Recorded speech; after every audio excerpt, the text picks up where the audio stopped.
Bonjour à tous. Devant moi, j'ai un Galaxy S26 Ultra et je vais vous montrer comment gérer la navigation.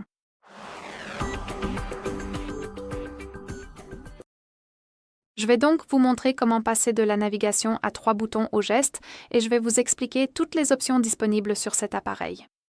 Commençons donc par ouvrir les paramètres, puis il faut faire défiler et trouver l'affichage.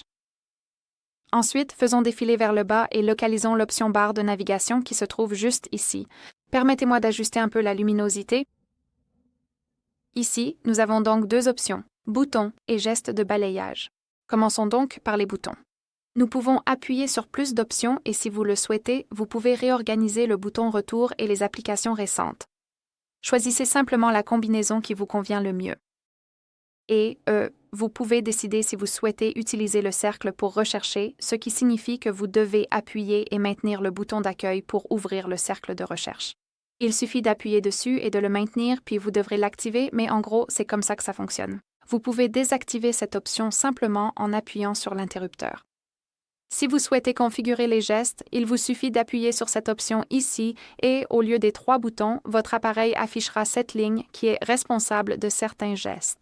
Vous pouvez accéder à plus d'options, bloquer les gestes avec le S-Pen et vous pouvez aussi modifier la sensibilité des gestes, soit la diminuer, soit l'augmenter.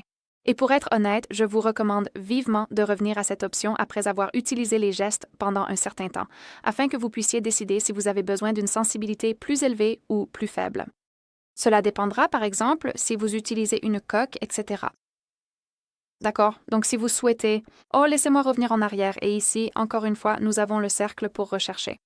Donc, encore une fois, nous pouvons utiliser cette option simplement en utilisant cette barre MMM. Il suffit d'appuyer dessus et de maintenir, et encore une fois, nous avons le cercle pour rechercher. Très bien. Donc, si vous souhaitez revenir à la page précédente simplement en utilisant le bouton retour, il vous suffit de faire glisser votre doigt du côté vers le centre de votre appareil, comme ceci. Et si vous voyez cette flèche, relâchez le doigt, et c'est la même chose du côté gauche. Si vous souhaitez revenir directement à la page d'accueil, faites glisser votre doigt du bas vers le centre de votre appareil et assurez-vous que ce mouvement soit rapide et court.